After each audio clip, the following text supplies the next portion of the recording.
Syamar berteriak, bunuh Husain. Maka mereka memenggal kepala Sayyidina Al-Husain, lepas kepala itu dari badan.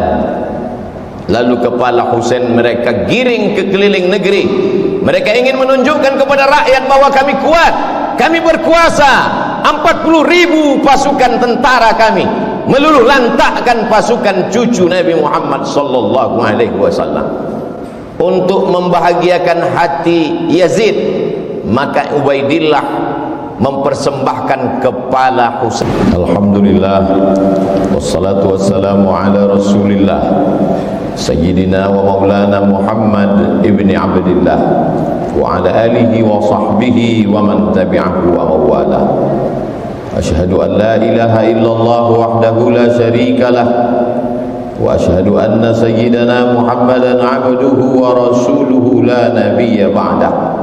Allahumma salli ala sayyidina Muhammadin an-nabiyil ummi wa ala alihi wa sahbihi wa barik wa sallim. Qala Allah Ta'ala fil Qur'anil 'azim wa huwa asdaqul qailin. A'udzu billahi minasy syaithanir rajim. Ya ayyuhalladzina amanu taqullaha haqqa tuqatih wa la tamutunna illa wa antum muslimun. Wa qala ta'ala fi ayatin ukhra, ya ayyuhalladzina amanu taqullaha wa qulu qawlan sadida yuslih lakum a'malakum wa yaghfir lakum dhunubakum wa man yuti'illaha wa rasulahu faqad faza fawzan 'azima. Ibadallah, usikum wa nafsi bitaqwallahi wa ta'atihi faqad fazal muttaqun. Hadirin jamaah Jumat yang dimuliakan Allah Subhanahu wa ta'ala.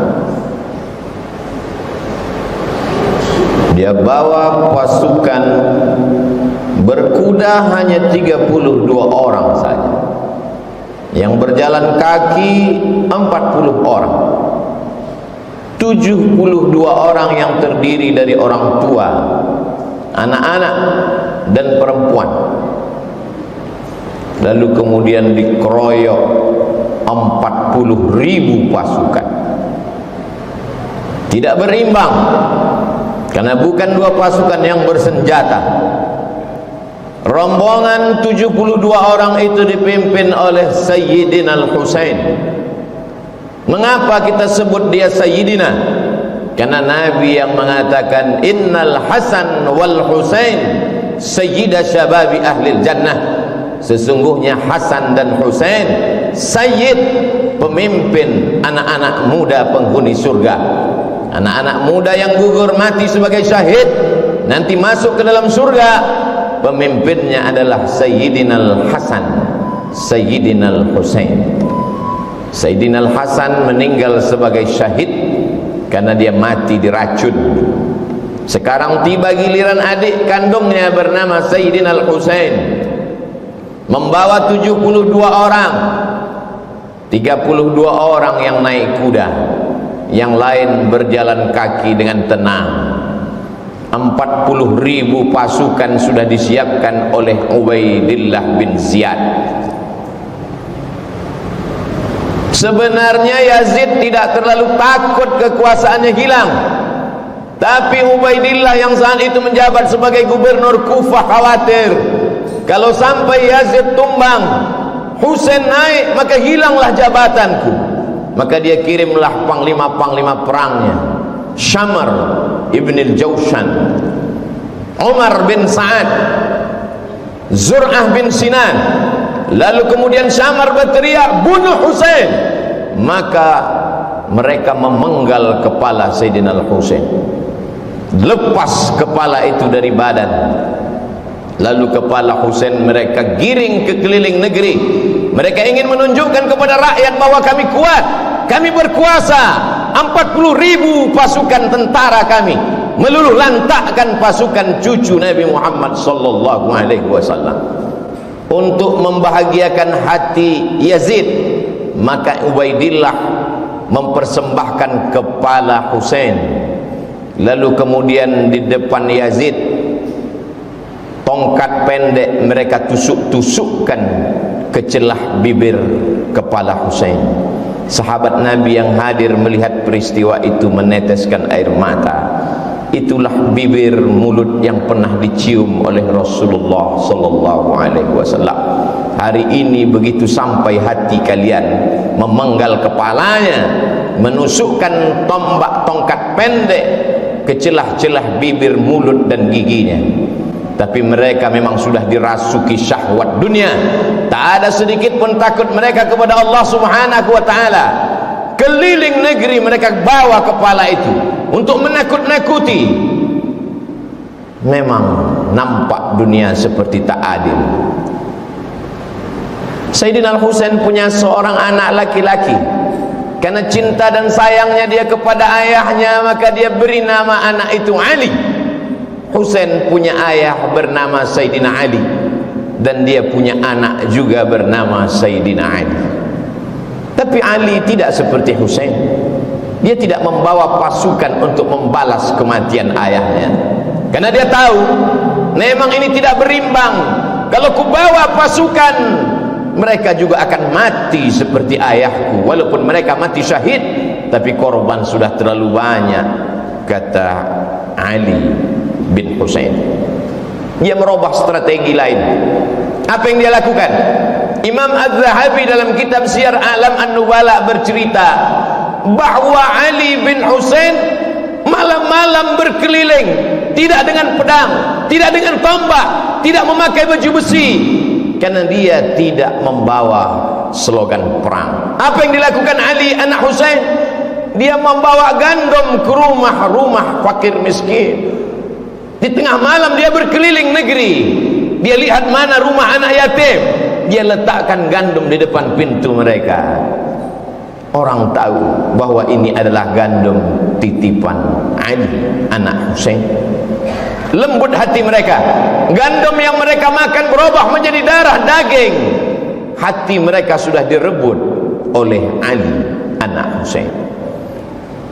Dia merasa tidak lagi ada manusia yang layak untuk mendengarkan rintihan sedihnya atas kematian ayahnya. Betapa tidak, pasukan yang tidak berimbang itu dibantai habis, dibunuh, karena memang mereka tidak punya senjata dan kekuatan. Kekuasaan tidak lagi ada di tangan mereka. Maka dia hanya mengadu kepada Allah. Imam Az-Zahabi dalam Syiar A'lam An-Nubala mengatakan, kanal Ali ibn al-Husain yasjudu lillah fil yaumi wal laylah alfa sajadah.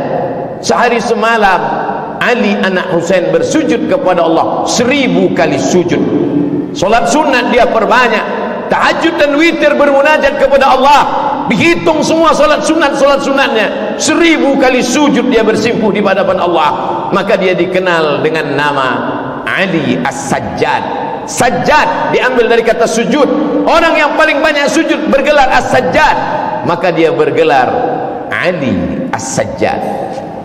Saking banyak zikir dan tasbihnya, dia bergelar Zainal Abidin. Zainal perhiasan, Abidin orang yang banyak ibadah. Zainal Abidin perhiasan orang yang paling banyak beribadah.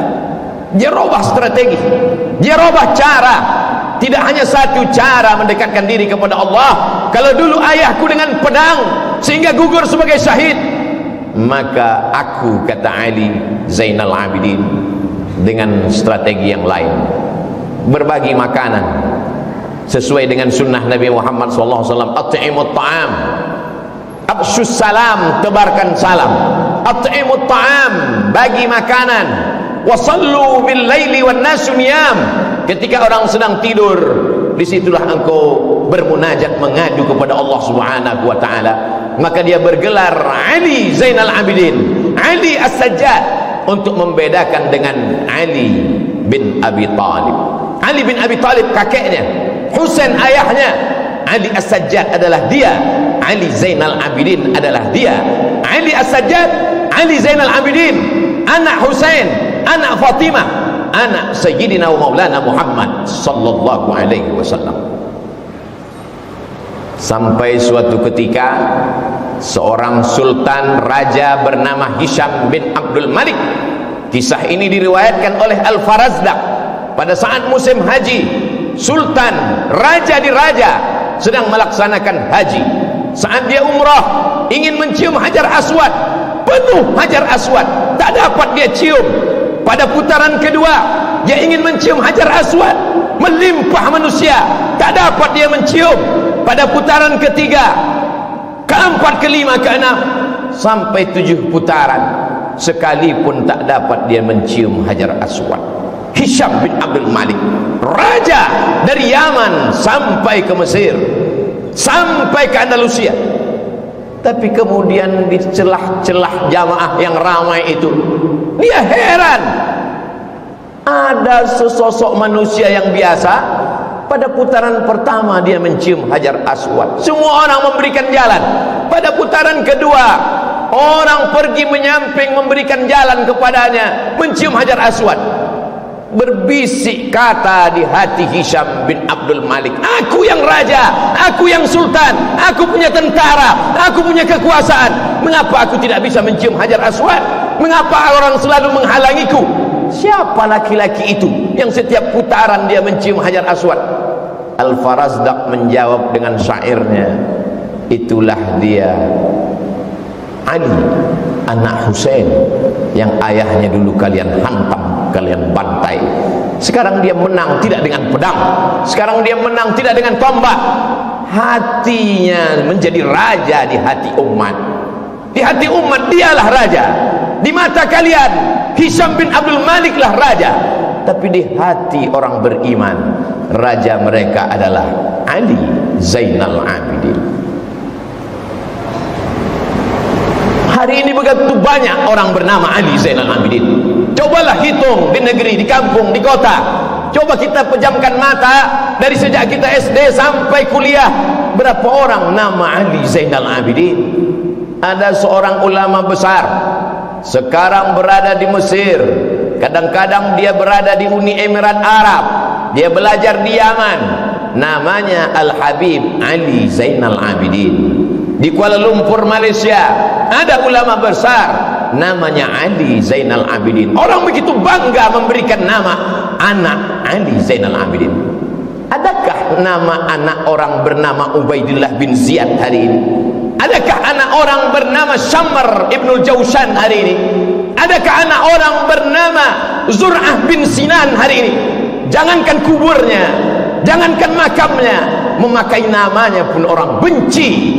Tapi Ali Zainal Abidin tak pernah mati, harum semerbak. Ali Zainal Abidin punya anak dimuliakan bernama Muhammad Al-Baqir. Muhammad Al-Baqir punya anak dimuliakan bernama Ja'far Shadiq. Ja'far Shadiq punya anak dimuliakan bernama Ali Al-Uraidi. Ali Al-Uraidi punya anak dimuliakan juga bernama Muhammad. Punya anak dimuliakan juga. Muhammad Naqib punya anak bernama Isa, dimuliakan juga. Punya anak laki-laki bernama Ahmad Al-Muhajir. Ahmad Al-Muhajir, muhajir artinya pindah. Pindah dia dari Baghdad ke Yaman. Di Yaman dia beranak pinak. Anak pinaknya itu datang ke Nusantara membawa Islam dari keturunan Ali Zainal Abidin. Maka itulah marga-marga para habaib zuriat keturunan Rasulullah sallallahu alaihi wasallam. As-Saqaf, As-Segaf kata orang Nusantara. Al-Haddad, Al-Jifri bin Syihab bin Abi Bakar, melimpah ruah mereka. Lalu kemudian salah satu dari keturunan Ali Zainal Abidin itu menjadi mufti di kerajaan Mempawah di Kalimantan, bernama Husain Al-Gadri. Husain Al-Gadri punya anak laki-laki bernama Abdurrahman. Abdurrahman bin Husain Al-Gadri, orang pertama yang mendirikan kerajaan Islam Melayu di Kalimantan Barat, bernama Kerajaan Islam Melayu Al-Gadriyah. Istananya masih tegak berdiri hari ini di tepi sungai yang indah. Masjidnya masih besar hari ini, Masjid Al-Habib Abdurrahman bin Husain Al-Gadri. Begitu ternyata doa kakek mereka dulu yang teraniaya, anak cucunya tetap dapat berkuasa, tidak di Jazirah Arab, tidak di Yaman, tidak di Mesir. Kalau mereka berkuasa di Jazirah Arab itu biasa, tapi sampai di negeri Melayu mereka berkuasa di hati orang-orang Melayu yang bersyahadat asyhadu an la ilaha illallah wa asyhadu anna Muhammadan Rasulullah. Salah satu dari keturunan Ali Zainal Abidin bernama Utsman Syahabuddin. Orang Melayu memanggilnya Syarif. Syarif artinya mulia, karena memang yang mengalir dalam badannya darah mulia. Datanglah Syarif Utsman Syahabuddin ke negeri bumi lancang kuning. Ketika itu Siak Sri Indrapura dipimpin oleh Sultan Abdul Jalil. Sultan Abdul Jalil punya anak seorang perempuan yang cantik jelita bernama Tengku Umbung.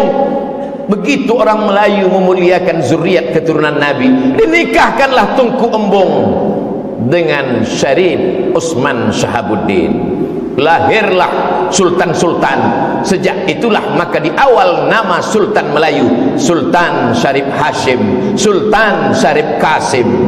3 tempat mulia terhormat dijadikan sebagai namanya. Jalan Sultan Syarif Kasim, Airport Sultan Syarif Kasim, Universitas Islam Negeri Sultan Syarif Kasim. Doa dari kakek datuk buyutnya yang lama Ali Zainal Abidin, berkat sedekahnya, berkat ilmunya, berkat sujudnya, anak cucunya menjadi raja, menjadi sultan di negeri Melayu. Sampai hari ini mengalir pahalanya. Tengku Umbung Habib Syarif Utsman Syahabuddin dimakamkan berdampingan di tepi masjid pertama yang didirikan di kota Pekanbaru pada tahun 1762. Masjid itu didirikan oleh Sultan Abdul Jalil, diselesaikan oleh anaknya Sultan Muhammad Ali bin Sultan Abdul Jalil. Hari ini menjadi bukti sejarah. Tamu-tamu Habib-Habib yang datang ke Pekanbaru berziarah ke makam cucu Ali Zainal Abidin. Walaupun orang Pekanbaru sendiri banyak yang tak berziarah karena tak tahu. Begitulah Allah memuliakan orang-orang yang soleh. Sekarang kita tinggal memilih, apakah ingin mengikut menjadi anak cucu keturunan pikiran Ubaidillah bin Ziyad, Syamar bin Jausan, atau ingin mengikut langkah yang dilakukan oleh Ali Zainal Abidin. Ingat, kekuasaan hanya berakhir ketika malaikat maut mencabut nyawa. Hiduplah seperti Fir'aun, hiduplah seperti Jausan, hiduplah seperti Syamar, hiduplah seperti Qarun. Kelak kau akan mati juga menghadap Allah Subhanahu wa ta'ala. Yang menjadi Syamar bin Jausan mati dengan kekuasaannya, yang menjadi Ubaidillah bin Ziyad mati dengan kekuasaannya, yang menjadi Ali Zainal Abidin kekal sampai hari kiamat. Fa'tabiru ya ulil absar. Barakallahu li wa lakum fil Qur'anil azim wa nafa'ani wa iyyakum bima fihi minal ayati wadh-dhikril hakim wa taqabbala minni wa minkum tilawatahu innahu huwal ghafurur rahim. Bismillahirrahmanirrahim. Allahumma shalli.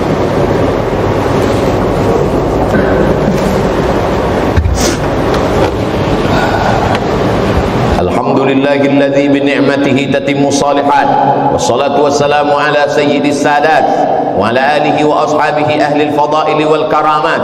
Asyhadu an la ilaha illallah wahdahu la syarika lah wa asyhadu anna sayyidana Muhammadan abduhu wa rasuluhu wa safiyyuhu min khalqihi wa khaliluhu addal amanah wa ballagha ar-risalah wa nasaha lil ummah wa tarakana 'ala al-mahajjatil bayda lailuha kanahariha la yazighu anha illa halik.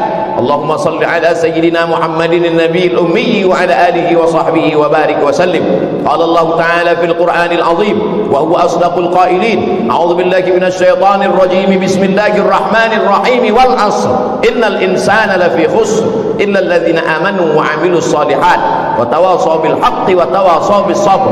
Wa qala ta'ala fi ayatin ukhra inna Allaha wa malaikatahu yusalluna 'alan nabiy ya ayyuhalladzina amanu sallu 'alaihi wa sallimu taslima. Allahumma ighfir lil muslimina wal muslimat wal mu'minina wal mu'minat al ahya'i minhum wal amwat bi rahmatika ya arhamar rahimin. Allahumma 'izzal islam wal muslimin wa khudhil kafarata wal musyrikin wa dammir a'da'aka a'da'ad din Allahumma ansur man nasara ad-din, Allahumma anzil rahmata was salamata wal barakata ala hadhihi al-jamaah, Allahumma dafa' 'anna al-ghala wal waba wal fahsya wal riba wal zina wal munkar wasuyub al-mukhtalifata wasyada'id wal mi'al min baladina hadha Indonesia khassa wa min buldanil muslimina 'ammah.